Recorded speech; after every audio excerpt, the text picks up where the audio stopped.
Master minds commerce చదవాలనుకునే 10th inter విద్యార్థుల తొలి ఎంపిక. పోతే ఇది ఎక్కడ మొదలైందంటే April 19 East Godavari distributors exhibitors అక్కడ ఒక మీటింగ్ చేసుకున్నారు. అప్పుడు ఆ మీటింగ్లో ఎగ్జిబిటర్స్ కోరుకోవడం జరిగింది. వాళ్ళకున్న ప్రాబ్లం చెప్తూ, సో ఇట్లా థియేటర్లు వర్కౌట్ అవ్వట్లేదు కాబట్టి మాకు పర్సంటేజ్ విధానం ఉంటే బాగుంటుంది అని.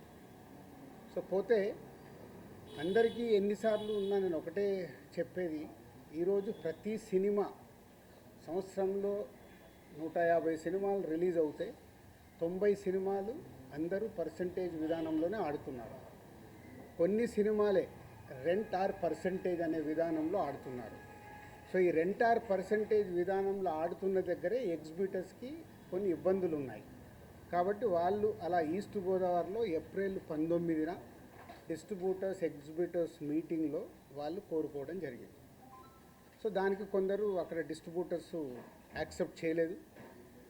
అది మాకు హైదరాబాద్కి ఇలా నిర్మాతలకి అది కమ్యూనికేట్ అవుతే ఏప్రిల్ 26 గిల్డ్ మీటింగ్ జరిగింది.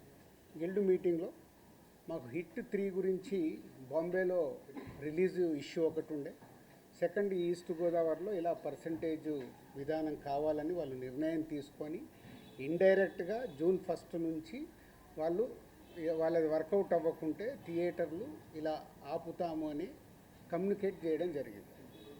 ఇది ఎవ్రీథింగ్ ఎగ్జిబిటర్స్ డిస్ట్రిబ్యూటర్స్ మధ్యలో ఈస్ట్ గోదావరిలో జరిగిన సంఘటన.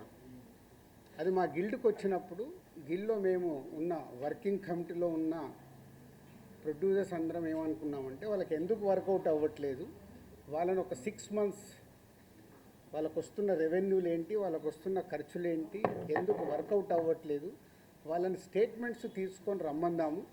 వచ్చినప్పుడు అది డిస్కషన్లోకి పెట్టి నిజంగా ఎగ్జిబిటర్స్కి, ఎందుకంటే మేము అన్ని టెరిటరీలో ఉన్నాం, ఎగ్జిబిటర్స్ కష్టాలు కూడా మాకు తెలుసు.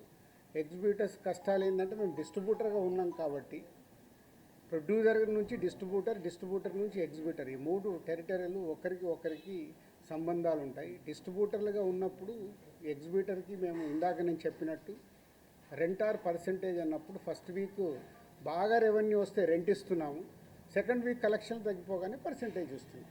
అది వాళ్ళ కష్టమైనది, ఇది మా అందరికీ తెలుసు. దానికి సొల్యూషన్ మేము చాలా రోజులు అనుకుంటున్నాం, కానీ ఉన్న పరిస్థితుల వల్ల ప్రొడ్యూసర్స్ కూడా హ్యాపీగా లేరు కాబట్టి ఆ సొల్యూషన్ రావట్లా.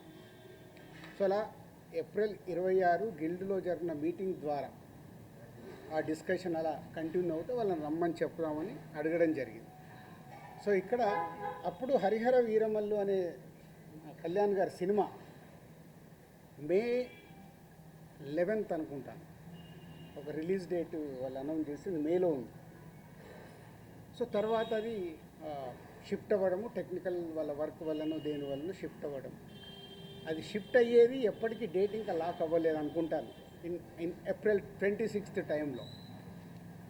తర్వాత అలా ఈస్ట్ గోదావరి నుంచి స్టార్ట్ అయింది, ఇక్కడ నైజాంకు కూడా వచ్చింది, నైజాం సింగిల్ స్క్రీన్స్లో. సో నైజాంది ఒక క్లారిటీ కోసం మీరు అందరూ మళ్ళీ నోట్ చేసుకోండి, ఫ్యూచర్కు కూడా ఉపయోగపడుతుంది. నైజాంలో సింగిల్ స్క్రీన్స్ 370 థియేటర్లు ఉంటాయి, 370 సింగిల్ స్క్రీన్స్ తెలంగాణ స్టేట్ మొత్తంలో. అందులో ఎస్విసి సినిమాస్ అండ్ అదర్ మాకు రిలేటెడ్గా ఉన్న చారి గారు వాళ్ళని కలిపి మా దగ్గర ఉన్నాయి 30 థియేటర్లు. అవుట్ ఆఫ్ 370 థియేటర్లు 30 థియేటర్లు మా దగ్గర ఉన్నాయి.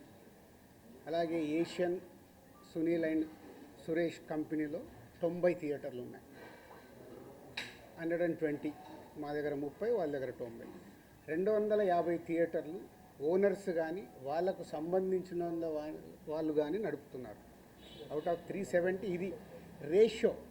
మీ మీడియా వాళ్ళకు నేను మళ్ళీ ఇది క్లారిటీ ఇస్తున్నాను, మళ్ళీ ఆ నలుగురు దాంతో ఆ సబ్జెక్టు తర్వాత వస్తాను. సో ఒక వ్యక్తుల మీద ఇండివిజువల్గా టార్గెట్ చేయడము, వెనకాల ఏముందో అర్థం చేసుకోకుండా మాట్లాడము, మీలాంటి వాళ్ళు కనీసం ఇలాంటి క్వశ్చన్స్ వచ్చినప్పుడు అండర్లైన్ చేసుకోండి. మీరు మాట్లాడేటప్పుడు ఎవరో ఎక్కడి నుంచో ఫోన్ ఇన్ తీసుకుంటారు. నాకు ఎవరో లింక్ పంపితే జీ జీ న్యూస్ ఉన్నారు ఎవరైనా ఇక్కడ? జీ న్యూస్, జీ న్యూస్లో చూసా ఇందాక ఎవరో పంపిస్తే. ఆ టాపిక్ సంబంధం లేదు కానీ అది కూడా తీస్తా. అక్కడేదో టాపిక్లో జరుగుతుంటే మళ్ళీ వస్తాను మెయిన్ పాయింట్కి. టాపిక్లో జరుగుతుంటే మొదటి రోజు గేమ్ చేంజర్ సినిమా పైరసీ వచ్చింది.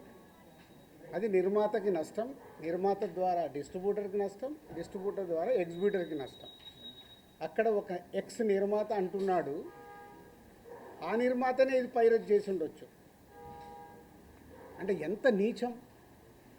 ఒక ప్యాషనెటిక్ ప్రొడ్యూసర్ నేను, నా సినిమాని నేను కాపాడుకోవడానికి ఫైట్ చేస్తాను అంటే ఎంత దిగజారిపోతున్నారు వాళ్ళు. మీడియాలకు రావడానికా, మీడియా వాళ్ళు ఇచ్చే ఇంపార్టెంట్ కోసమా? అది అవసరం లేని టాపిక్. పైరసీ మీద మేము ఫైట్ చేస్తాం కానీ ఎవడన్నా హౌస్ మన ఇంట్లో మనిషిని మనం చంపుకోవాలని ఎవడన్నా మనిషి అనుకుంటాడా? ఏ కుటుంబంలో ఎవరన్నా అనుకుంటారా? అంత నీచంగా బిహేవ్ చేస్తున్నారు కొందరు. అది పక్కన పెడదాం. సో ఈ పర్సంటేజ్ విధానం తెలంగాణకు వచ్చినప్పుడు తెలంగాణ ఎగ్జిబిటర్స్ న్యాచురల్గా సార్ ఈస్ట్ గోదావరిలో అది అంటున్నారంట, ఇలా తెలంగాణలో కూడా మేము అన్ని థియేటర్లు మూత పడుతున్నాయి, మాకు ఏదో ఒక సొల్యూషన్ కావాలి అని శిరీష్ గారిని అడగడం జరిగింది.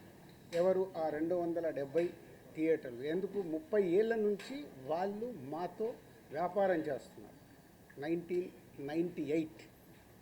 98 నుంచి ఆ ఎగ్జిబిటర్స్కి మాకు 28 ఏళ్ళ నుంచి ఒక నడుస్తుంది, ఆ రిలేషన్ నడుస్తుంది. వాళ్ళు అడిగినప్పుడు ఈస్ట్ గోదావరికి ఇలా జరుగుతుంది అన్నప్పుడు శిరీష్ గారు నా నోటీస్లో తీసుకొచ్చారు. ఇలా నువ్వు ఛాంబర్ ప్రెసిడెంట్గా ఉన్నప్పుడు ఛాంబర్లో జరిగిన లాస్ట్ ఇయర్ నేను ఛాంబర్ ప్రెసిడెంట్, మీ అందరికీ తెలిసిందే. ఛాంబర్లో నువ్వు అన్నావంట ఎగ్జిబిటర్స్కి కూడా ఏదైనా కష్టాలు ఉన్నప్పుడు డెఫినెట్గా గవర్నమెంట్స్తో కూడా మాట్లాడి సాల్వ్ చేస్తామని. వాళ్ళు ఈ పాయింట్ అడుగుతున్నారు, ఈస్ట్ గోదావరిలో అడుగుతున్నారు. What will do? ఎగ్జిబిటర్స్కి ఏం కావాలో అడగడంలో తప్పు లేదు. వాళ్ళకు ఉన్న ప్రాబ్లమ్స్ ఏంటి వాళ్ళని చేసుకొని కమ్యూనికేట్ చేయమనండి. ఎవరికి?